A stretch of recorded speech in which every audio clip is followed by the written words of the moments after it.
Hello everyone, welcome to my channel physics with Rajani Duggar. আজকে আমরা WBCS mains 2017-এর paper 4-এর ফিজিক্সের প্রিভিয়াস ইয়ার কোশ্চেন্সগুলো ডিটেলে ডিসকাস করব। তো চলুন শুরু করা যাক আজকের এই video. Question number 1, an internal combustion engine runs on the principal of, চারটে অপশন আছে, auto cycle, diesel cycle, Carnot cycle, ranking cycle. এর সঠিক উত্তরটি হবে এ, অটো সাইকেল। এবার প্রথমে দেখে নিই ইন্টারনাল কম্বাশন ইঞ্জিন বলতে আমরা কি বুঝি। ইন্টারনাল কম্বাশন ইঞ্জিন মানে যে ইঞ্জিনের ভেতরে ফিউল, ঠিক আছে, বা যেমন ফিউল মানে হচ্ছে আমরা বলতে পারি পেট্রোল বা ডিজেল বা ডিজেল পেট্রোল বা ডিজেলের পুরোপুরি বার্ন বা দহন হয়, সেটাকে আমরা ইন্টারনাল কম্বাশন ইঞ্জিন বলে থাকি। ওকে, এবার এক্সাম্পল হিসাবে আমরা নিতে পারি কিসের, বাসের ইঞ্জিন, কারের ইঞ্জিন, বাইকের ইঞ্জিন। ওকে, বাস, কার ইত্যাদির ইঞ্জিনগুলো আমরা নিতে পারি। এবার তার মানে ইন্টারনাল কম্বাশন ইঞ্জিন বোঝা গেল। এবার এখানে যে দুটো অপশন আছে, একটা আছে অটো সাইকেল আর একটা হচ্ছে ডিজেল সাইকেল। এবার এই সাইকেল কথাটার মানেটাও বলে দিই। সাইকেল কথাটার মানে ইঞ্জিন কিন্তু একবারে ফিউল যে আছে সেটা পুড়িয়ে গেলে থেমে যায় না। এটা কি করে, এখানে কতগুলো স্টেপ হয়, ঠিক আছে, মানে একটা সাইকেল মানে সোজা কথা ওটা চলতে থাকবে। ওকে, এই সিম্পল ওয়ার্ডে আপনারা বুঝে যাবেন। তার মানে এবার অটো ডিজেল এই দুটোর মধ্যে মনে রাখতে হবে, এই অটো সাইকেলও ইন্টারনাল কম্বাশন ইঞ্জিন আর হচ্ছে ডিজেল সাইকেলও ইন্টারনাল কম্বাশন ইঞ্জিন। কিন্তু এখানে এটা হচ্ছে পেট্রোল ইঞ্জিনের থিওরিটিক্যাল সাইকেল, এখানে পেট্রোল ইঞ্জিনের থিওরিটিক্যাল সাইকেল, আর ডিজেল সাইকেল হচ্ছে ডিজেল ইঞ্জিনের থিওরিটিক্যাল সাইকেল।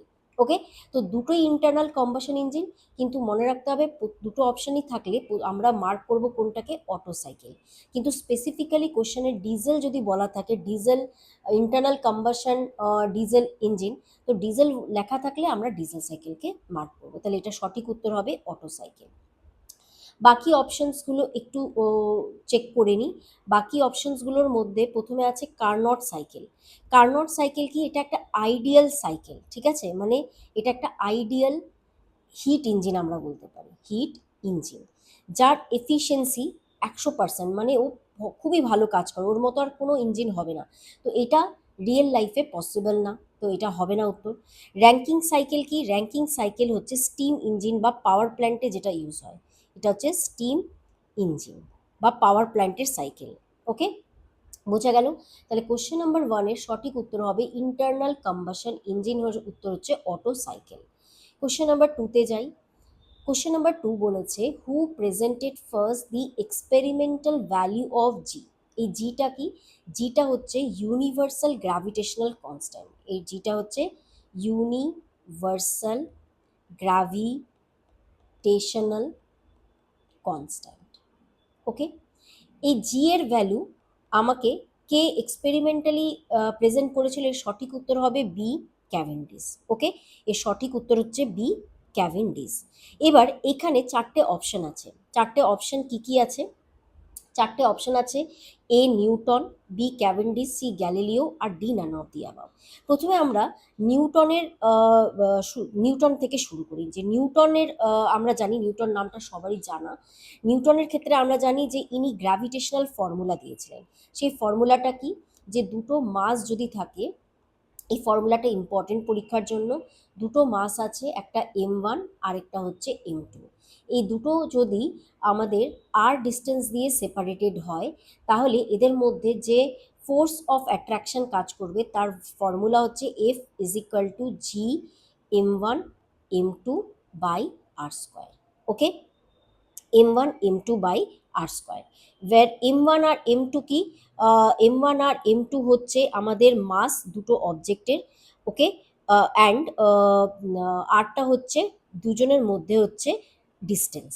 ওকে, আর জিটা আমি যেটা বললাম ইউনিভার্সাল গ্র্যাভিটেশনাল কনস্ট্যান্ট, এর ভ্যালুটাও আপনারা পরীক্ষার জন্য মনে রাখবেন, 6.674 ইন্টু 10⁻11। ওকে, 10⁻11, এর ইউনিটটা কি, মিটার কিউব, কেজি ইনভার্স, আর হচ্ছে সেকেন্ড এর স্কোয়ার। ওকে, আমরা এভাবেও লিখতে পারি, তাহলে সোজা একটা এই ইউনিটটা মনে রাখতে হবে, এটা আরও বেশি কাজে লাগে। যেমন ফোর্সের newton metre square by kg to the power square, kg to the power 2, এটা মনে রাখলেও হবে। তাহলে এই আনসারটা মনে রাখতে হবে। এবার নিউটন কি ছিল, নিউটন তো এই ফর্মুলাটা দিয়েছিলেন, তাই না? নিউটন হচ্ছে এই গ্র্যাভিটেশনাল সূত্র, এই ফর্মুলাটা দিয়েছিলেন, কিন্তু এই ক্যাপিটাল জি এর মান নিউটন বের করতে পারেননি। এই মানটা প্রথমবার এক্সপেরিমেন্টালি বের করেছিলেন ক্যাভেন্ডিশ, কত সালে? 1798-এ। ওকে, এনার পুরা নাম ছিল হেনরি ক্যাভেন্ডিশ। কি নাম ছিল? Henry Cavendish. Okay, Henry Cavendish. ইনি অ্যাকচুয়ালি ঝুলন্ত তার এবং দুটো ধাতব বলের সেট আপ একটা তৈরি করে ল্যাবে ইনি ক্যাপিটাল জি এর মান, যেটা হচ্ছে 6.67 ইন্টু 10⁻11, এটা মেজার করেছিলেন। ওকে, গ্যালিলিওর কথা আমরা সবাই জানি। এটা ইনি হচ্ছে ক্যাপিটাল জি এর অবভিয়াসলি মাপেননি। ইনি বলেছিলেন যে ভ্যাকিউমের মধ্যে যদি আমরা দুটো বস্তুকে ছেড়ে দিই, একটা ভারী বা একটা হালকা, তাই দুটো ঠিক একই সময় হচ্ছে মাটিতে পড়বে, যদি জায়গাটা কি থাকে, ভ্যাকিউম থাকে। ওকে, ও তাহলে বোঝা গেল। তাহলে কোশ্চেন 2 এর সঠিক উত্তর হচ্ছে বি, ক্যাভেন্ডিশ। এবার নেক্সট কোশ্চেনে চলে যাই, question number 3। when the milk is churned vigorously the cream is separated due to fractional, এটা ফ্র্যাকশনাল হবে, fractional force, centrifugal force, centripetal force, gravitational force. সঠিক উত্তর হবে বি, সেন্ট্রিফিউগাল ফোর্স। ওকে, তো এটা মনে রাখতে হবে যখন কোনো বস্তুকে মানে এখানে চার্ন ভিগোরাসলি, ঠিক আছে, মানে জোর করে ঘোরানো হয়, তখন ভারী জিনিসগুলো বাড়ির দিকে ছিটকে পড়ে। ওকে, যেমন দুধ। এবার দুধের দুটো অংশ থাকে, একটা হচ্ছে ভারী অংশ, একটা ভারী অংশ, যেটা হচ্ছে স্কিমড লিকুইড। ওকে, স্কিমড লিকুইড পার্ট। ওকে, আর আরেকটা হচ্ছে হালকা অংশ, হালকা অংশ, যেটা হচ্ছে ক্রিম পার্টিকেল। ওকে, ক্রিম। এবার কি হয়, এই যখন দুধকে জোরে জোরে চার্ন করা হয়, মন্থন করা হয়, তখন কি হয়, এই সেন্ট্রিফিউগাল ফোর্সের জন্য ভারী জলীয় অংশটি বাইরের দিকে চলে যায় এবং ক্রিমটা মাঝখানে চলে আসে, ফলে সহজে আমরা আলাদা করতে পারি। ওকে, বোঝা গেল? আচ্ছা, তাহলে এটা সঠিক উত্তর হচ্ছে সেন্ট্রিফিউগাল ফোর্স। আর অপশন এ এখানে একটু ভুল হয়েছে, এটা ফ্র্যাকশনাল না, এটা ফ্রিকশনাল হবে। ওকে, এটা হচ্ছে ফ্রিকশনাল ফোর্স। ফ্রিকশনাল ফোর্স হচ্ছে মানে হচ্ছে ঘর্ষণ বল, এটা আমরা জানি। ঘর্ষণ বল কি হয়, একটা বস্তুর একটা গ্রাউন্ডের উপরে যদি আমি এখানে একটা বক্স রাখি, এই বক্সকে যদি আমি সামনের দিকে সরানোর চেষ্টা করি, তাহলে এই মাটি আর এই বক্সের মধ্যে উল্টো দিকে একটা বল তৈরি হয়, যেটা এর মোশনকে বাধা দেয়, সেটাই হচ্ছে ঘর্ষণ বল। ওকে, সেন্ট্রিপেটাল ফোর্স কি? সেন্ট্রিপেটাল ফোর্স হচ্ছে কেন্দ্রমুখী বল। মানে ধরলাম একটা কোনো আমরা বলতে পারি যে ধরলাম এটা সূর্য, আর এখানে আমাদের আছে পৃথিবী। তাহলে পৃথিবী যে সূর্যের চারিদিকে ঘুরে বেড়াচ্ছে, সেটার জন্য কি হয়, একটা ফোর্স কাজ করে। সেই ফোর্সটা আমরা জানি অবভিয়াসলি গ্র্যাভিটেশনাল ফোর্স। কিন্তু গ্র্যাভিটেশনাল ফোর্স হচ্ছে one type of centripetal force. মানে যদি কোনো ফোর্স, মানে অ্যাকচুয়ালি কোনো ফোর্স, সব ফোর্স সেন্ট্রিপেটাল ফোর্স হিসেবে কাজ করতে পারে, তো কেন্দ্রর দিকে যে ফোর্সটা কাজ করে সেটাকে আমরা বলি সেন্ট্রিপেটাল ফোর্স। ওকে, আমি এই দুটো জিনিস আমি একটু বুঝিয়ে দিই, তাহলে এটা ক্লিয়ার হয়ে যাবে। ধরলাম এটা হচ্ছে সান, আর এটা হচ্ছে অরবিট। ওকে, আর এই অরবিটে আছে আমাদের হচ্ছে আর্থ। আর্থ ঘুরে বেড়াচ্ছে, কেন ঘুরে বেড়ায় আমরা সবাই খুব ভালো করে জানি, কারণ এখানে সূর্য পৃথিবীর উপরে একটা গ্র্যাভিটেশনাল ফোর্স দেয় ক্যাপিটাল এফ, তার ভ্যালু হচ্ছে capital G, mass of the sun into mass of the earth by দুজনের মধ্যে ডিস্টেন্সের স্কোয়ার। ওকে, ডিস্টেন্সটা ধরলাম ডি। ধরে নিই সার্কুলার পথে যাচ্ছে, ঠিক আছে, অবভিয়াসলি সার্কুলার পথে যায় না, একটা ইলিপ্টিক্যাল পথে যায়, ধরে নিই ডিটা হচ্ছে ডিস্টেন্স। ওকে, এবার এই যে গ্র্যাভিটেশনাল ফোর্স, এটা সেন্টারের বরাবর কাজ করছে। আমরা জানি কোনো বল যদি সেন্টার বরাবর কাজ করে, তাহলে সেই বলটাকে আমরা সেন্ট্রিপেটাল ফোর্স বলি। ওকে, এটা হচ্ছে কেন্দ্রমুখী, কেন্দ্র বরাবর। এবার যেহেতু এখানে গ্র্যাভিটেশনাল ফোর্স এফটা কেন্দ্র বরাবর কাজ করছে, তাহলে এই গ্র্যাভিটেশনাল ফোর্সটাই এখানে সেন্ট্রিপেটাল ফোর্স হিসাবে কাজ করবে। ওকে, বোঝা গেল? তাহলে এই কোশ্চেন নাম্বার 3-তে কি বলেছে, কোশ্চেন নাম্বার 3 এর কোশ্চেনটা যেটা ছিল, সেটার উত্তর কিন্তু হবে আমাদের সেন্ট্রিফিউগাল ফোর্স। আশা করি এটা ক্লিয়ার হয়েছে। কোশ্চেন নাম্বার 4-এ আসি। Weber is the unit of, এই ইউনিটের কোশ্চেনগুলো খুবই ইম্পর্টেন্ট। ওকে, ওয়েভার কার ইউনিট? ওয়েভার হচ্ছে সঠিক অ্যান্সার হবে সি, ম্যাগনেটিক ফ্লাক্সের। ওকে, ম্যাগনেটিক ফ্লাক্স কি হয় দেখো, ম্যাগনেটিক ফ্লাক্স যদি আমি বলি, ধরলাম এখানে একটা এরিয়া নিলাম আমি, ঠিক আছে, আমি এইভাবে ড্র না করে, এখানে আমাদের হচ্ছে একটা প্লেট আছে ধরলাম, ঠিক আছে, এই প্লেট, এখানে ম্যাগনেটিক ফিল্ড লাইন্স হচ্ছে আছে। এবার ম্যাগনেটিক ফ্লাক্স বলতে এই এরিয়ার মধ্যে দিয়ে যতগুলো number of lines of magnetic force perpendicularly pass করবে, সেটাকে আমরা বলি হচ্ছে ম্যাগনেটিক ফ্লাক্স। ওকে, এই ম্যাগনেটিক ফ্লাক্সের একটা ফর্মুলাও আছে, সেই ফর্মুলাটা হচ্ছে phi is equal to, magnetic flux phi is equal to B E dot A, এদের ডট প্রোডাক্ট। বি হচ্ছে ম্যাগনেটিক ফিল্ড, এ হচ্ছে এরিয়া, এরিয়া। ওকে, এটা হচ্ছে ম্যাগনেটিক ফিল্ড। ওকে, এই দুটোকে যদি সঠিকভাবে আরো লেখা হয় তাহলে এটা হবে বি এ কস থিটা, থিটাটা হচ্ছে অ্যাঙ্গেল বিটুইন ম্যাগনেটিক ফিল্ড আর হচ্ছে এরিয়া ভেক্টর। ওকে, এতটুকুনি জানলেই যথেষ্ট। আর এটা তাহলে কতটুকুনি মনে রাখতে হবে যে ওয়েবার কার ইউনিট? ম্যাগনেটিক ফ্লাক্সের ইউনিট। ওকে, বাকি অপশনসগুলো একটু চেক করে নিই। বাকি অপশনসগুলোর মধ্যে বলেছে যে ইন্টেন্সিটি অফ ম্যাগনেটাইজেশন কি হয়, এটা মেজার করে হাউ স্ট্রংলি কোনো একটা মেটেরিয়ালকে ম্যাগনেটাইজ করা যাবে। তাহলে এটা হচ্ছে how strongly a material becomes ম্যাগনেটাইজড। Okay, ম্যাগনেটাইজড। Permeability কি হবে? পারমিয়েবিলিটি কথাটার মানে হচ্ছে এইটা মেজার কি করে যে কিভাবে কত সহজে ম্যাগনেটিক লাইন্স অফ ফোর্স একটা মেটেরিয়ালের মধ্যে দিয়ে পাস করবে। এগুলো পরীক্ষায় কাজে লাগবে, ঠিক আছে, এই জন্য আমি এটা লিখে দিচ্ছি, মেজার্স হাউ ইজিলি, কত সহজভাবে magnetic lines of force, magnetic lines pass through a material. Okay, কত সহজে পাস করে। এটার ইউনিট কি হবে? এই পারমিয়েবিলিটির ইউনিট হবে henry per metre. Okay, intensity of ম্যাগনেটাইজেশনের অ্যাম্পিয়ার পার মিটার। ম্যাগনেটিক ফ্লাক্সের বলে দিয়েছি কি হবে, ওয়েবার। আর ম্যাগনেটিক সাসেপ্টিবিলিটি কি হচ্ছে, এটার কোনো ইউনিট নেই, এটাও মনে রাখবে, এটার কোনো ইউনিট নেই, it has no units. Okay, and এটা মনে রাখতে হবে, এটা কি বোঝায়? এটা অ্যাকচুয়ালি বোঝায় রেশিও। কিসের রেশিও? যেই রেশিওটা শো করে that how easily material can get ম্যাগনেটাইজড। Okay, how, মনে রাখতে হবে এটা একটা রেশিও যেটা বোঝায় যে কত ইজিলি মেটেরিয়ালটা ম্যাগনেটাইজড হবে। তাহলে এখান থেকে একটু বলে দিই আরেকবার, ওয়েবার কার ইউনিট? ম্যাগনেটিক ফ্লাক্সের ইউনিট। ম্যাগনেটিক ফ্লাক্সকে আমরা ফাই দিয়ে এক্সপ্রেস করছি। ম্যাগনেটিক ফ্লাক্স হচ্ছে বি ডট এ, বি হচ্ছে ম্যাগনেটিক ফিল্ড, এ হচ্ছে এরিয়া, এই প্লেটের এরিয়া ধরলাম এ। এবার এই বি ডট এ মানে ডট প্রোডাক্ট। এবার এটা হচ্ছে, যদি আমি এটাকে লিখি তাহলে আসবে B A cos theta, theta হচ্ছে বি আর এর মধ্যে অ্যাঙ্গেল। ওকে, বোঝা গেল। কোশ্চেন নাম্বার 5 আসি। 1 ন্যানোমিটার ইজ ইকুয়াল টু কত হবে? 1 nanometre is equal to 10⁻⁻9 metre. Okay, 10⁻⁻9 metre. 1 metre is equal to আরেকটা আরো কিছু কিছু -15 যদি হয় মিটার, তাহলে এটাকে আমরা বলি হচ্ছে ফেমটোমিটার। এই 10⁻⁻15 মানে এটাকে আমরা বলি 1 ফার্মি বা ফেমটোমিটার। ফার্মি বা ফেমটোমিটার, ফেমটোমিটার। এটা অ্যাটমিক নিউক্লিয়াসের সাইজের ক্ষেত্রে আমরা হচ্ছে ইউজ করি। ওকে, 10⁻⁻18 এটাকে আমরা বলি অটোমিটার, ATTOMETER, এগুলা আসে পরীক্ষায়। আর -12 এটাকে আমরা বলি হচ্ছে পিকোমিটার। ক্লিয়ার? তাহলে 1 পিকোমিটার কত হবে? 10⁻12 মিটার হবে।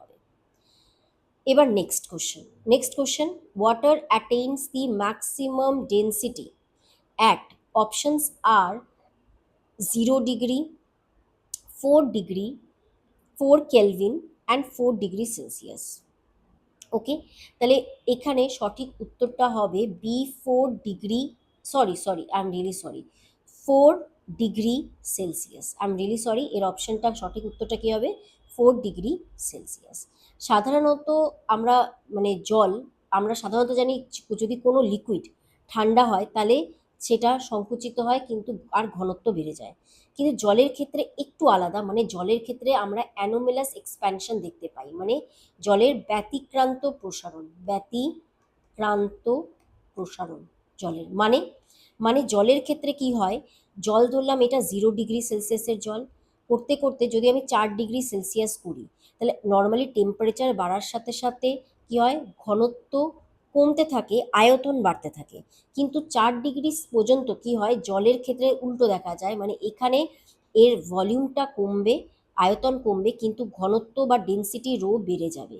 আর 4 ডিগ্রিতে সেটা হয়ে যায় ম্যাক্সিমাম। আর তারপরে আবার ঠিক নর্মাল তরলের মতন বিহেভ করে, মানে তারপরে যদি টেম্পারেচার ধরলাম আমরা বাড়িয়ে 10 ডিগ্রি পর্যন্ত নিয়ে যাই, 5-6 করে করে, তাহলে ভলিউম বাড়ে আর ডেন্সিটি কমে। কিন্তু ডেন্সিটি সব থেকে ম্যাক্সিমাম হয় কততে, 4 ডিগ্রি সেলসিয়াস। আর এই ম্যাক্সিমাম ডেন্সিটির ভ্যালু কত, 1, ঠিক আছে, 1 গ্রাম/সেন্টিমিটার কিউব। ক্লিয়ার হলো? তাহলে এখানে আমরা মনে রাখতে হবে, এর সঠিক উত্তর হবে 4 ডিগ্রি সেলসিয়াস। আর এই যে ব্যতিক্রান্ত যে প্রসারণ, অ্যানিমালাস এক্সপেনশন অফ ওয়াটার, যে 4 ডিগ্রি সেলসিয়াসে জলের ম্যাক্সিমাম ডেন্সিটি থাকে, এই জন্যই কিন্তু যে অ্যাকুয়াটিক লাইফ, মানে ঠান্ডার দেশে যে জলের নিচে যে অ্যাকুয়াটিক মানে মাছ এরা বেঁচে থাকে, এটা হচ্ছে রিজনটাও কি, অ্যানোমেলাস এক্সপেনশন অফ ওয়াটার। ওকে, এটা মনে রাখতে হবে। কোশ্চেন নাম্বার 7-এ আসি। Question number 7 বলেছে, if two bulbs of 25 watt and 100 watt are rated at 220 volt are connected in series across 440 volt supply, then কি হবে? কোন বাল্বটা ফিউজ হবে, বা কোনো বাল্ব ফিউজ হবে না, বা দুটোই ফিউজ হবে, এটা বলতে হবে। দেখো, দুটো রেটিং দেওয়া আছে। প্রথমে আমরা নর্মাল যদি পরীক্ষায় কি করব, দুটো রেটিং দেওয়া আছে, পাওয়ার দেওয়া আছে, এটা পাওয়ার প্রথমটা, এটা পাওয়ার দুটোকে সেম ভোল্টেজের সাথে কানেক্ট করা হলো, ঠিক আছে। তারপরে সেটাকে প্রথমে এতটুকুনি দেখি, তাহলে প্রথমে পাওয়ার 1 কত দেওয়া আছে, 25 ওয়াট। তাহলে এবার ফর্মুলা কি ইউজ করব, P = V²/R। তাহলে দুটোর ক্ষেত্রে রেজিস্ট্যান্স আমাদের বেরিয়ে যাবে, R1 আর R2। আচ্ছা, আমি এখানে লিখে দিচ্ছি, সুবিধা হবে। R1 কি হবে, V²/P। ওকে, মানে আরটাকে এদিকে নিয়ে যাবো, পিটাকে এদিকে নিয়ে আসবো। ওকে, তাহলে এখানে P1, আর এখানে V² কত, 220² / P কত, 25। এটার ক্যালকুলেশন করলে আসবে 1936 ওহম। আর সেকেন্ডটার R2 যদি ক্যালকুলেশন করি, তাহলে এটা কি আসবে, 100² হচ্ছে, সরি 100 কেন, 220 না, 220² হচ্ছে 100, তাহলে এটা আসবে হচ্ছে 484 ওহম। তাহলে R1 মানে এখানে P1 এত, তাহলে R1 কত, 1936 ওহম। P2 কত, P2 হচ্ছে 100 ওয়াট, আর R2 কত, এটা হচ্ছে 484 ওহম। বোঝা গেল, দুটোর রেজিস্ট্যান্সটা বের করে নিতে হবে। পি ফর্মুলা ইউজ করে, পি যেহেতু দুটোর দেওয়া আছে আর ভি দেওয়া আছে, তাহলে দুটোর রেজিস্ট্যান্স আলাদা আলাদা করে আমরা বের করে নিলাম। এবার বলেছে এই দুটো বাল্বকে লাগিয়ে দেওয়া হলো সিরিজে। ওকে, এটা P1 ফার্স্টটা, এটা হচ্ছে সেকেন্ডটা। এবং এবার সাপ্লাই কত দেওয়া হলো, 220 না দিয়ে এবার 440 বেশি দেওয়া হলো। তাহলে অবভিয়াসলি কি হবে, এবার কি হবে, এবার দুটো যেহেতু সিরিজে, তাহলে দুটোর যে ইকুইভ্যালেন্ট রেজিস্ট্যান্স REQ কি হবে, R1 + R2 হয়ে যাবে। তার মানে এটা আর এটাকে যোগ করতে হবে, তাহলে ইকুইভ্যালেন্ট রেজিস্ট্যান্স আমরা করে দেবো যোগ 1936 ওহম। আর কি হবে, প্লাস হচ্ছে 484 ওহম হয়ে যাবে। ওকে, এবার এবার এবার টোটাল কারেন্ট কত যাবে, কারেন্ট যাবে 440 ভাগ হচ্ছে এই আর ইকুইভ্যালেন্ট। ওকে, এবার এবার এই যে এর অ্যাক্রসে কত পোটেনশিয়াল, যেহেতু দুটো সিরিজে, তাহলে এর অ্যাক্রসে পোটেনশিয়াল ড্রপ V1 আর এর অ্যাক্রসে পোটেনশিয়াল ড্রপ V2। তাহলে আমি যদি V1টা বের করতে চাই, V1 কত হবে, V1 কত হবে, V1 হবে আমাদের টোটাল এর মধ্যে দিয়ে কারেন্ট কত যাচ্ছে, 440 বাই আর ইকুইভ্যালেন্ট 1936 প্লাস 484, আর এটার নিজের রেজিস্ট্যান্স হচ্ছে 1936। ওকে, এর ক্যালকুলেশন করলে আমরা পাবো হচ্ছে 352 ভোল্ট।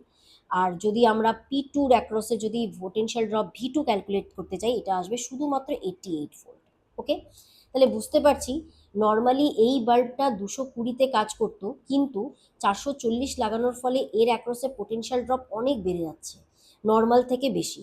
তার মানে 25 ওয়াটের বাল্বের ক্ষমতা সর্বোচ্চ ছিল 220, সহ্য করতে পারতো, কিন্তু 352 পেয়ে যাওয়ার সঙ্গে সঙ্গে সেটা তৎক্ষণাৎ কেটে যাবে, আর সেটা হচ্ছে ফিউজ হয়ে যাবে। অপশন এ কারেক্ট আনসার হবে, মানে 25 ওয়াট বাল্ব ফিউজ হয়ে যাবে। এবার এত বড় এক্সপ্লেনেশন দেখে আপনারা ঘাবড়ে যেতে পারেন পরীক্ষার সময়। অবভিয়াসলি পরীক্ষার সময় এত বড় ক্যালকুলেশন করা নর্মালি পসিবল না, ঠিক আছে? তো যদি রিস্ক নিতে চান এই কোশ্চেনগুলোকে কিভাবে ট্যাকেল করতে হবে আমি এটাও বলে দিই, যে এখানে ধরেন দুটো বাল্ব দেওয়া আছে 25 আর 100, ঠিক আছে? 25 আর 100। এবার মনে রাখতে হবে যার, এবার নর্মাল এই ফর্মুলা জানি, resistance is equal to V square by P, যার পি কম তার রেজিস্ট্যান্স বেশি। এবার মনে রাখতে হবে যার রেজিস্ট্যান্স বেশি, এবার ওহমের সূত্র V is equal to I R, যার রেজিস্ট্যান্স বেশি তার অ্যাক্রসে পোটেনশিয়াল ড্রপটাও বেশি। তাহলে পাওয়ার কার কম? 25 ওয়াট, তাহলে 25-এর পাওয়ার কম হলে 25-এর রেজিস্ট্যান্স বেশি হবে, আর 25-এর অ্যাক্রসে ভোল্টেজটা বেশি হবে। আর যদি বেশি ভোল্টেজ লাগাই তার মানে চান্সেস থাকবেই 25 ওয়াটটা ফিউজ হয়ে যাওয়ার। কম যেটার ওয়াটেজ আছে সেটা ফিউজ হওয়ার চান্স সবসময় বেশি হয়, এই ওয়ার্ডটা মনে রাখতে হবে, ঠিক আছে? কিছু মনে না থাকলেও এটা মনে রাখতে হবে, দুটোর ক্ষেত্রে এই কোশ্চেনগুলোর ক্ষেত্রে যার ভ্যালুটা পাওয়ারের কম সেটা ফিউজ হওয়ার চান্স বেশি থাকে যদি সেটাকে বড় মাপের ভোল্টেজের সাথে লাগানো যায়। ক্লিয়ার? আর যদি ক্যালকুলেশন করে দেখতে হয় তাহলে এই যে ক্যালকুলেশনটা হচ্ছে এই টাইপের ক্যালকুলেশন হবে। কোশ্চেন নাম্বার 8, কোশ্চেন নাম্বার 8টাও খুব লেন্দি একটা ক্যালকুলেশন। কি বলেছে? If the length and two diagonals of a rectangle are each increased by 6%, then percentage increase in its breadth. তো ক্যালকুলেশন যদি এটা করতে হয় না, করতে গেলে খুবই বড় হবে, মানে লেন্থ, নতুন লেন্থ হয়ে যাবে, আগে ছিল এক, এক ধরলাম, এরপরে 1.06, এবার হচ্ছে ডায়াগোনালটাও হচ্ছে 1.06 হয়ে যাবে, এখান থেকে ব্রেথ বের করতে হবে, তাহলে ব্রেথের পার্সেন্টেজ, মানে প্রচুর বড় ক্যালকুলেশন। এগুলোকে ট্যাকেল করার জন্য খুব সিম্পলভাবে মনে রাখতে হবে, ধরলাম একটা ছবি আছে, এটা একটা রেক্ট্যাঙ্গেল। এবার এর ক্ষেত্রে জ্যামিতিকের ক্ষেত্রে কি হবে, এটা লেন্থ, এটা ব্রেথ ধরলাম, আর একটা ডায়াগোনাল ধরলাম, ঠিক আছে? এবার আমি যদি লেন্থকে 6% বাড়াই, ডায়াগোনালকে 6% বাড়াই, আর যদি ব্রেথকে 6 না বাড়িয়ে আলাদা বাড়ানো হয়, তাহলে সেই শেপটা রেক্ট্যাঙ্গেলের চেঞ্জ হয়ে যাবে, ঠিক আছে? তো মনে রাখতে হবে এই ক্ষেত্রে ব্রেথটাও কত বাড়াতে হবে, ব্রেথটাও আপনাদের বাড়াতে হবে 6%। কত বেরোতে হবে? 6। অপশন বি হচ্ছে সঠিক উত্তর। ওকে, ক্লিয়ার?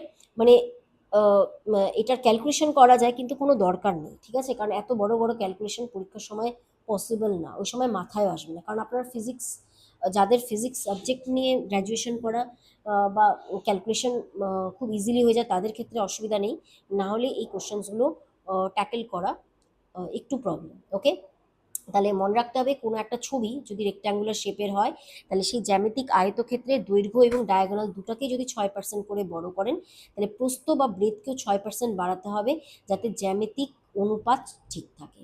ওকে, নেক্সট কোশ্চেনে আসি। The aspect ratio is the ratio of what?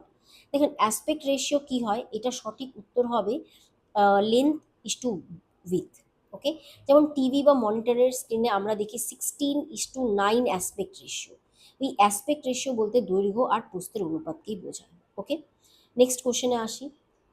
Refractive index of a medium is defined by.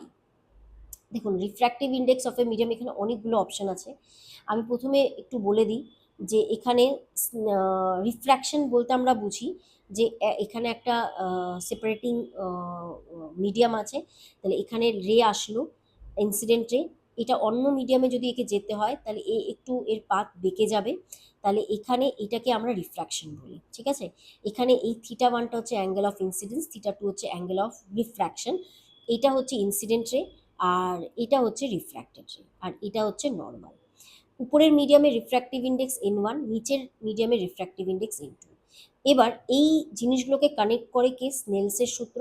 স্নেলের সূত্র কি বলেছে, যে এটা রিলেশন দেয় কার মধ্যে? অ্যাঙ্গেল অফ ইনসিডেন্স আর অ্যাঙ্গেল অফ রিফ্র্যাকশনের মধ্যে। যখন কোনো লাইট একটা রেয়ারের বা থেকে ডেন্সারের মধ্যে গেল, বা ডেন্সার থেকে রেয়ারের, যা হতে পারে, তো আমি ধরলাম n1টা রেয়ারার মিডিয়াম, n2টা ডেন্সার মিডিয়াম, তাহলে এখানে স্নেলসের সূত্র কি বলেছে? n1 সাইন θ1, মানে রেয়ারের এই n1 আর θ1 is equal to n2 sine θ2। এবার এখান থেকে n2 বাই n1 কত আসবে? এটা আসবে সাইন θ1 বাই সাইন θ2। ওকে। এবার এখানে N2টা কি, রিফ্র্যাক্টিভ ইন্ডেক্স সেকেন্ড মিডিয়ামে, আর N1টা হচ্ছে রিফ্র্যাক্টিভ ইন্ডেক্স প্রথম। এই N2/N1কে আমরা লিখতে পারি এভাবে, N2 আর 1, ওকে, is equal to sine θ1 by sine θ2। এই জিনিসটাকে আমরা কি বলি, এটা হচ্ছে refractive index of medium two, মানে denser medium, with respect to প্রথম medium, with respect to medium one. Okay, medium ওয়ানটা কোনটা এখানে, মিডিয়াম ওয়ানটা হচ্ছে রেয়ারার মিডিয়াম, ওকে, আর মিডিয়াম টুটা হচ্ছে ডেন্সার মিডিয়াম। তাহলে এটাই হচ্ছে রিফ্র্যাক্টিভ ইন্ডেক্স। তাহলে আমরা দেখতে পাচ্ছি রিফ্র্যাক্টিভ ইন্ডেক্স কার রেশিও, অ্যাঙ্গেল অফ ইনসিডেন্সের সাইন আর অ্যাঙ্গেল অফ রিফ্র্যাকশনের সাইনের অ্যাঙ্গেল। তাহলে এখানে অপশনসগুলো একটু পড়লে অপশন সিটা ক্লিয়ার হবে, the it is refractive index is the ratio of the sine of the angles of incidence and refraction of light is constant when passes through. এবার দেখো, তাহলে এখানে refractive index N is equal to কি হচ্ছে, sine of θ1 by sine of θ2। এতটুকুনি তো বোঝা গেল। এবার প্রথম অপশনটাতে কি আছে, কিছু কোসাইন আছে, কোসাইন হবে না। সেকেন্ডটাতে সাইন অফ অ্যাঙ্গেল আছে, কিন্তু বলেছে যে the ratio of sine of the refraction incident constant when is sine of the angles of refraction. Second অপশনে উপরে রিফ্র্যাকশন বলেছে, নিচে ইনসিডেন্স বলেছে, তাহলে এটাও ভুল হবে। তার প্রথমে দেখো, রিফ্র্যাক্টিভ ইন্ডেক্সের ডেফিনেশনে উপরে অ্যাঙ্গেল অফ ইনসিডেন্স আর নিচে অ্যাঙ্গেল অফ রিফ্র্যাকশন। তাহলে এই জিনিসটাতে অপশন সি হচ্ছে সঠিক উত্তর, কারণ এখানে বলেছে it is the ratio of the sine of the angle of incidence, উপরে ইনসিডেন্স, নিচে হচ্ছে রিফ্র্যাকশন হবে। আর এই দুটো রেশিও করলে যেটা রিফ্র্যাক্টিভ ইন্ডেক্স আসে সেটা সবসময় কি হয়, কনস্ট্যান্ট হয় for given pair of medium. Okay, মিডিয়ামের ক্ষেত্রে। তাহলে মিডিয়াম চেঞ্জ হলে রিফ্র্যাক্টিভ ইন্ডেক্স চেঞ্জ হয়ে যাবে, ঠিক আছে, একটা ফিক্স মিডিয়ামের ক্ষেত্রে কনস্ট্যান্ট হয়। তাহলে অপশন সি কারেক্ট আনসার। ওকে, এই স্নেলের সূত্রটাও পরীক্ষার জন্য ভীষণ ইম্পর্টেন্ট। আমি এটাও বলবো যে আপনারা এই সেকেন্ড সূত্রটাকেও একটু ভালো করে স্নেলসের সূত্রটাকে পড়ে নেবেন। রিফ্র্যাকশনের দুটো সূত্র, প্রথম আর দ্বিতীয়, দ্বিতীয় সূত্রটা হচ্ছে স্নেলসের সূত্র। Okay, question number 11, the crown glass is an, চারটে অপশন আছে, optical glass, radiation shield glass, safety glass, toughen glass. তো প্রথমে দেখো, যে ক্রাউন গ্লাস বলেছে, এই ক্রাউন গ্লাস হচ্ছে একটি বিশেষ ধরনের উন্নত কাচ। ওকে, মানে এটা হচ্ছে অ্যাকচুয়ালি একটা অপটিক্যাল গ্লাস, এবং এই উন্নত কাচ যেটা দিয়ে কি করা হয়, চশমার লেন্স, ক্যামেরার লেন্স, প্রিজম, ঠিক আছে, এবং দূরবীক্ষণ যন্ত্রের অপটিক্যাল পার্টস তৈরি করা হয়। তো ক্যামেরা লেন্স এটসেট্রা, এদের অপটিক্যাল পার্টসগুলো তৈরি করা হয়। এটা হচ্ছে ক্রাউন গ্লাস। অ্যাকচুয়ালি দেখো, তার মানে আমি কি বললাম, যে অপটিক্যাল গ্লাস হচ্ছে অ্যাকচুয়ালি, ক্রাউন গ্লাস হচ্ছে একটা অপটিক্যাল গ্লাস। এই অপটিক্যাল গ্লাসেস, আমাদের একটা ক্রাউন গ্লাস তো আছেই, তার সাথে সাথে আরেকটা আছে, সেটাকে আমরা বলি হচ্ছে ফ্লিন্ট গ্লাস। কি বলবো নাম, ফ্লিন্ট গ্লাস। তো এই crown glass and Flint glass, এই দুটোই হচ্ছে অপটিক্সে ব্যবহৃত দু ধরনের প্রধান কাজ। ওকে, আর এই দুটোই হচ্ছে অপটিক্যাল গ্লাসেস। এই ক্রাউন গ্লাস আর ফ্লিন্ট গ্লাসের মধ্যে পার্থক্য আছে, এটাও পরীক্ষায় আসে। তো ক্রাউন অ্যান্ড ফ্লিন্ট যে গ্লাস আছে, এদের মধ্যে পার্থক্য কি নিয়ে আছে, এদের মধ্যে পার্থক্যটা আছে রিফ্র্যাক্টিভ ইন্ডেক্স মানে প্রতিসরাঙ্ক নিয়ে, প্রতিসরাঙ্ক, যাকে আমরা বলি হচ্ছে রিফ্র্যাক্টিভ ইন্ডেক্স। আর এদের মধ্যে পার্থক্য আরেকটা বিষয়ের উপর আছে, সেটা হচ্ছে ডিসপারশন নিয়ে, যেটাকে আমরা বলি বিচ্ছুরণ, বিচ্ছুরণ। এবার মনে রাখতে হবে, ক্রাউন গ্লাস যে আছে, সেই ক্রাউন গ্লাসের প্রতিসরাঙ্ক যদি আমি বলি, ক্রাউন গ্লাসের রিফ্র্যাক্টিভ ইন্ডেক্স বা প্রতিসরাঙ্ক হচ্ছে লো হয়। ওকে, আর এর ডিসপারশনটাও লো, তার মানে দুটোই কি হবে, লো হবে। কিন্তু এই ফ্লিন্ট গ্লাসে রিফ্র্যাক্টিভ ইন্ডেক্স কি থাকে, হাই থাকে, হায়ার রিফ্র্যাক্টিভ ইন্ডেক্স, আর ডিসপারশনটাও কি থাকে, হাই থাকে। এই দুটো পয়েন্ট মনে রাখতে হবে। ওকে, তাহলে এটা হলো আমাদের ক্রাউন আর ফ্লিন্ট গ্লাস। আর তাহলে এই দুটোই হচ্ছে অপটিক্যাল গ্লাস। আর এটা কিসে ইউজ করা হয়, লেন্স আর প্রিজমের ব্যবহৃত যে কাজগুলো হয় সেগুলো তৈরি করতে ইউজ করা হয়। এরপরে দেখো রেডিয়েশন শিল্ড গ্লাস, এটা মনে রাখবে যে এক্স রে রুমে যে ক্ষতিকারক রশ্মি আটকানোর জন্য যে কাজ ব্যবহার করা হয় সেটা হচ্ছে radiation shield glass. Safety glass কোথায় ইউজ করা হয়, গাড়ির যে উইন্ডস্ক্রিন সেখানে ব্যবহৃত হয়। আর টাফেন গ্লাস কি হচ্ছে, এটা হিট ট্রিটমেন্ট করা কাজ, শক্ত কাজ, যেমন ফোনের যে টেম্পার্ড গ্লাস থাকে সেটা হচ্ছে toughen glass. I hope question number 11 clear. Question number 11 এর সঠিক উত্তর A, optical glass. Question number 12 চলে যাই। An intrinsic semiconductor has forbidden gap, হচ্ছে চারটে অপশন আছে। দেখো ফরবিডেন এনার্জি গ্যাপ কাকে বলে, এখানে ছবিতে আমি বলে দিয়েছি যে কন্ডাকশন ব্যান্ড সেমিকন্ডাক্টরের মধ্যে আর ভ্যালেন্স ব্যান্ড, এই দুটোর মধ্যে যে গ্যাপ থাকে সেটাকে আমরা বলি ব্যান্ড গ্যাপ। অ্যাকচুয়ালি কন্ডাকশন একটা ব্যান্ড, তার লোয়ার পার্ট আর ভ্যালেন্স ব্যান্ডের আপার পার্টের মধ্যে যে গ্যাপটা সেটাই ব্যান্ড গ্যাপ। এই ব্যান্ড গ্যাপটা কন্ডাক্টরের ক্ষেত্রে প্রায় শূন্য হয়, মানে কন্ডাক্টরের ক্ষেত্রে কন্ডাকশন আর ভ্যালেন্স ব্যান্ডের মধ্যে গ্যাপ থাকে না, বা এটা অনেক সময় ওভারল্যাপ করে, ঠিক আছে। কিন্তু ইনসুলেটরের ক্ষেত্রে, মানে যারা তড়িৎ ইলেকট্রিসিটি পরিবহন ক্ষমতা কম, মানে নায়ের বরাবর, তাদের ক্ষেত্রে ব্যান্ড গ্যাপটা 3 ইলেকট্রন ভোল্টের বেশি হয়, যেমন ডায়মন্ড। আর সেমি কন্ডাক্টরের ক্ষেত্রে এই ব্যান্ড গ্যাপটা 3 ইলেকট্রন ভোল্ট থেকে কম হবে। ওকে, তাহলে এখানে ইন্ট্রিনজিক সেমিকন্ডাক্টর মানে যেটা হচ্ছে পিওর সেমিকন্ডাক্টর, তার ক্ষেত্রে যে ব্যান্ড গ্যাপটা হবে সেটা কত হবে, 2 ইলেকট্রন ভোল্টের কম। ওকে, তাহলে option C is the correct answer. Next কোশ্চেনে চলে আসি, question number 13, the specific gravity of beta quartz. Beta quartz, দেখো কোয়ার্টজ কি, কোয়ার্টজ একটা খনিজ পদার্থ, ঠিক আছে, একটা সাধারণ খনিজ পদার্থ হচ্ছে কোয়ার্টজ। এবার এই খনিজ পদার্থ কোয়ার্টজে কি থাকে, সিলিকা থাকে, এটার ফর্মুলা SiO2। এবং এই যে কোয়ার্টজকে যদি আমি 573 ডিগ্রি সেলসিয়াসের উপরে যদি উত্তপ্ত করি, তাহলে এটার গঠন পরিবর্তিত হয়ে কোয়ার্টজটা কিসে তৈরি হয়ে যায়, কোয়ার্টজ তৈরি হয়ে যায় বিটা কোয়ার্টজে। তার মানে নর্মাল কোয়ার্টজকে 573 ডিগ্রি সেলসিয়াস টেম্পারেচারে উত্তপ্ত করলে সেটা কিসে কনভার্ট হয়ে যাবে, বিটা কোয়ার্টজে তৈরি হয়ে যাবে। আর এটার যে স্পেসিফিক গ্র্যাভিটি সেটা কত হয়, সেটা অপশন বি হচ্ছে কারেক্ট আনসার, সেটা হচ্ছে 2.63 গ্রাম/cc। ওকে, তাহলে option B is the correct answer. Next কোশ্চেনে চলে আসি, কোশ্চেন নাম্বার 14। কোশ্চেন নাম্বার 14 কি বলেছে, কোশ্চেন নাম্বার 14 বলেছে nickel manganese ferrite is an example of material. তিনটে অপশন আছে, আর চারটা তো none of the above. Fourth one, ferri magnet, paramagnet, ferromagnet. Okay, তো দেখো প্রথমে এখানে একটু জানতে হবে ভালো করে যে এই জিনিসগুলো কি। তো প্রথমে আমরা দেখি প্রথমে বলেছে কি প্রথমে আমরা এই চারটার সম্বন্ধে আমরা দেখব। প্রথমে আমাদের আছে ফেরি ম্যাগনেট কি। দেখো ফেরি ম্যাগনেট কি আমি বলে দিই, এটা মেইনলি অনেকটা ফেরো ম্যাগনেটিকের মতন দেখতে, ফেরো, ওকে, ফেরোর মতন হলেও কিন্তু এটা একটু কিছুটা দুর্বল। ওকে, মানে এর ক্ষেত্রে মনে রাখতে হবে চৌম্বক ভ্রামকগুলি পরস্পর, মানে এর ক্ষেত্রে মনে রাখতে হবে যে এদের এরা হচ্ছে দুর্বল কিছুটা। ওকে, এরা হচ্ছে কিছুটা দুর্বল, কার থেকে, ফেরোম্যাগনেটিক থেকে। ওকে, এর এক্সাম্পল যদি আমি বলি, এদের এক্সাম্পল নিকেল ম্যাঙ্গানিজ বা ম্যাগনেটাইটও এর এক্সাম্পল, Fe3O4, এটা হচ্ছে এর এক্সাম্পল হবে। ক্লিয়ার, বোঝা গেল এটা। তাহলে ফেরি ম্যাগনেট কি, মানে এইখানে আমাদের ফেরি ম্যাগনেট হচ্ছে ফেরোম্যাগনেটের মতনই, কিন্তু এটা একটু ফেরোম্যাগনেট থেকে দুর্বল হবে। ফেরোম্যাগনেট কি, ফেরোম্যাগনেট আমাদের মনে রাখতে হবে ফেরোম্যাগনেটের কথাটা, যে এরা খুবই শক্তিশালী হয়, চৌম্বক পদার্থ, খুব শক্তিশালী হয়, খুব শক্তিশালী চৌম্বক পদার্থ, চৌম্বক পদার্থ মানে চৌম্বক পদার্থ মানে যাকে সহজেই চুম্বকে পরিবর্তিত করা যেতে পারে, ঠিক আছে। এর উদাহরণ মনে রাখতে হবে আয়রন, নিকেল আর কোবাল্ট, এগুলো আলাদাভাবে হচ্ছে ফেরোম্যাগনেট।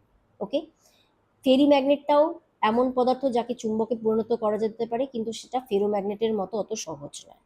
আর থাকলেও আরেকটা কি, প্যারাম্যাগনেট, কারেক্ট। প্যারাম্যাগনেটটা মনে রাখতে হবে এরা খুব একটু দুর্বল চৌম্বক পদার্থ, ফেরোম্যাগনেট এর থেকেও কম, ঠিক আছে। এর উদাহরণ মনে রাখতে হবে অ্যালুমিনিয়াম, অক্সিজেন, এটসেট্রা। এতটুকুনি মনে রাখলে যথেষ্ট।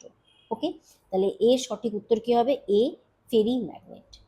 নেক্সট কোশ্চেনে চলে আসি, question number 15, soft iron is used in many parts of electrical machines for its, এটা সঠিক উত্তর হবে option C, low hysteresis loss and high permeability. এই হিস্ট্রেসিস লস বলতে আমরা কি বুঝি দেখো। ওকে, হিস্ট্রেসিস বলতে কি, হিস্ট্রেসিস হচ্ছে এমন একটা ঘটনা যেখানে কোনো চৌম্বক পদার্থের চুম্বকত্ব বাইরের চৌম্বক ক্ষেত্রের পরিবর্তনের তুলনায় পিছিয়ে থাকে। মানে দেখো, এখানে হিস্টেরিসিস বলার জন্য আমাকে একটা গ্রাফ বলতে হবে, সেটা হচ্ছে বি ভার্সেস এইচ গ্রাফ। ওকে, এখানে দুটো গ্রাফ করেছে, একটা সফট আয়রন একটা স্টিলের জন্য। আমি যে কোনো একটা গ্রাফ নিয়ে আমি বলছি, প্রথমে আমি স্টিলের জন্য বলছি, ঠিক আছে? এবার এখানে দেখো এইচ আর বি দুটো আছে। এখানে মনে রাখবা এইচটা কি, এইচটা হচ্ছে external magnetic field, external magnetic intensity, যেটা হচ্ছে অ্যাপ্লাই করা হয়েছে মেটেরিয়ালের উপরে। ওকে, এটাকে আমরা কার উপরে অ্যাপ্লাই করছি, চৌম্বক যে পদার্থ তার উপরে আমরা হচ্ছে অ্যাপ্লাই করছি, সেই চৌম্বক পদার্থকে আমি মেটেরিয়াল বলছি। এটা বাইরের থেকে প্রয়োগ করা হলো। এই বাইরের থেকে প্রয়োগ করার ফলে যে চৌম্বক পদার্থ সেটার মধ্যে ম্যাগনেটিক ফিল্ড তৈরি হতে থাকবে। তাহলে এই বিটা হচ্ছে total amount of magnetism, total amount of magnetism, যেটা কি প্রডিউস হয়েছে কোথায়, ইনসাইড দি মেটেরিয়াল, ইনসাইড দি মেটেরিয়াল, ইনসাইড দি মেটেরিয়াল। মানে কেন, তার মানে এইচ দিলে বি তৈরি হবে। ওকে, এইচটা হচ্ছে বাইরে থেকে অ্যাপ্লাই করা হয়েছে আর বিটা মেটেরিয়ালের মধ্যে তৈরি হচ্ছে। এবার দেখো ব্যাপারটা কি, যত আমি এইচ দিব ধীরে ধীরে কি হবে, মেটেরিয়ালটার মধ্যে চৌম্বকত্বটা বাড়তে শুরু করবে। মানে এই গ্রাফটা হচ্ছে এরকম হবে, মানে এখানে প্রথমে আমি এইচটা বাড়াবো, তাহলে এটা এভাবে বাড়বে, তারপরে এটা এইভাবে যাবে, তারপরে ধীরে ধীরে ধীরে ধীরে যখনই আমি কমাবো, তখন দেখো যে ব্যাপারটা কি হচ্ছে, যখন আমি এইচটাকে প্রথমে বাড়াচ্ছি তাহলে হচ্ছে বিটাও বাড়ছে, করতে করতে তারপরে আমি কি করলাম, তারপরে আমি এইচটাকে কমালাম, এইচটা এই পয়েন্টে এসে জিরো হয়ে গেল, এই পয়েন্টে এইচ জিরো হলো, বি এর ভ্যালু কিন্তু জিরো না। তার মানে এই ক্ষেত্রে এই জিনিসটাকে আমরা বলি হচ্ছে রিটেনটিভিটি। রিটেনটিভিটি কথাটার মানেটা হচ্ছে বাইরের চৌম্বক ক্ষেত্র সরিয়ে নেওয়ার পরও পদার্থের মধ্যে যে চুম্বকত্বটা অবশিষ্ট থেকে যাচ্ছে সেটাকে আমরা বলি রিটেনটিভিটি। তাহলে এই পয়েন্টে আমরা বুঝতে পাচ্ছি যে এইচটা তো শূন্য, মানে বাইরের থেকে ফিল্ডটা শূন্য কিন্তু ভিতরে চুম্বকত্ব থেকে যাচ্ছে, তাহলে এটাই রিটেনটিভিটি। এরপর দেখো এই বিটাকে জিরো করানোর জন্য আমাকে বাইরের যে ম্যাগনেটিক ফিল্ড সেটাকে উল্টো দিকে অ্যাপ্লাই করা হচ্ছে। তাহলে উল্টো দিকে ম্যাগনেটিক ফিল্ড মানে বাইরের চুম্বকত্বটা অ্যাপ্লাই করলাম, করলে কতটা অ্যাপ্লাই করলে ভিতরের যে চুম্বকত্ব সেটা জিরো হয়ে যাবে, সেটাকে আমরা বলি কোয়ারসিভিটি। তাহলে কোয়ারসিভিটি হলো কি, সেই অবশিষ্ট চুম্বকত্বকে সম্পূর্ণ মুছে ফেলার জন্য বিপরীত দিকে প্রয়োজনীয় চৌম্বক বল, সেটাকে আমরা বলি কোয়ারসিভিটি। আর এই যে লুপটা পাচ্ছি, মানে এখানে গ্রাফটা কিরকম হয়, এই গ্রাফটা ঠিক এইভাবে যায়, এইদিকে যায়, তারপরে এইভাবে। তার মানে কোন দিকে থেকে শুরু করলো, এইভাবে, এইভাবে, তারপরে এইভাবে। স্টিলের ক্ষেত্রে গ্রাফটা দেখতে এরকম হয়, আর সফট আয়রনের ক্ষেত্রে এরকম। এবার বোঝাই যাচ্ছে স্টিলের ক্ষেত্রে এরিয়াটা অনেক বেশি, সফট আয়রনের ক্ষেত্রে এই এরিয়াটা কম। এবার এখানে আরেকটা জিনিস মনে রাখতে হবে যে এই যে এরিয়াটা, এই এরিয়াটা কি হয়, মানে হিস্টেরিসিসের ক্ষেত্রে প্রত্যেকবার হিস্টেরিসিস যখনই হয় তখন কিছুটা শক্তির অপচয় ঘটে, তাকে আমরা বলি হিস্টেরিসিস লস, হিস্টেরেসিস লস, যেটা হচ্ছে শক্তির অপচয়। ওকে, তাহলে এই যে প্রক্রিয়া, এখানে যে শক্তির যে অপচয় ঘটে, শক্তির যে অপচয় হচ্ছে সেটাকে আমরা বলি হচ্ছে হিস্টেরিসিস লস। আর যেই গ্রাফের এরিয়া যত বেশি তার লস তত বেশি। তাহলে এখানে কার লস বেশি আছে, স্টিলের লস বেশি, আর সফট আয়রনের লসটা কম হবে। আশা করি জিনিসটা ক্লিয়ার হয়েছে। তাহলে কোশ্চেন নাম্বার 15-এর সঠিক উত্তর অপশন সি। ওকে, নেক্সট কোশ্চেনে চলে আসি, question number 16। Tangent galvanometer is use to measure. দেখো ট্যানজেন্ট গ্যালভানোমিটার, যেখানে ছবিতে আমি ট্যানজেন্ট গ্যালভানোমিটার একটা দেখিয়েছি, এই ট্যানজেন্ট গ্যালভানোমিটারটা কিসের জন্য ইউজ করা, এখানে চারটে অপশন আছে। Option A steady current, option B current impulses, option C আর্থের ম্যাগনেটিক ফিল্ড, ওকে, আর option D none of the above. এর সঠিক উত্তর হবে A steady current. Okay, tangent galvanometer একটা ল মেনে চলে যেটাকে আমরা ট্যানজেন্ট ল বলি, শুধু এই লটা একটু মনে রাখবা, I is proportional to tan theta. Okay, এটাকে ট্যানজেন্ট গ্যালভানোমিটারের ট্যানজেন্ট ল বলা হয়, এতটুকুনি মনে রাখলেই যথেষ্ট। Okay, next question, question number 17। এটা কোশ্চেন নাম্বার 17 কি বলেছে, in a charged capacitor the energy is stored as এটা সঠিক উত্তর হবে option C, the electric field between the plates. এবার দেখো একটা ক্যাপাসিটর, এই ছবিতে একটা প্যারালাল প্লেট ক্যাপাসিটর দেখানো হয়েছে। প্যারালাল প্লেটের মধ্যে দুটো প্লেট থাকে, একটা পজিটিভ একটা নেগেটিভ, দুটোর মধ্যে কিছুটা ডিস্টেন্স থাকে ডি, সেটা খুবই ছোট হয়।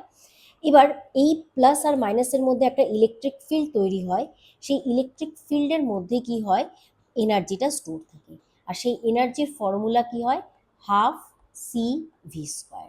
সিটা কি, সিটা হচ্ছে ক্যাপাসিটেন্স অফ দিস ক্যাপাসিটর, ওকে। আর ভিটা কি, ভিটা হচ্ছে পোটেনশিয়াল ডিফারেন্স। বোঝা গেল আশা করি। নেক্সট কোশ্চেনে চলে যাই, question number 18। Line spectrum is produced by, এটা সঠিক উত্তর হবে option B, mercury vapour lamp, okay. Option B is the correct answer.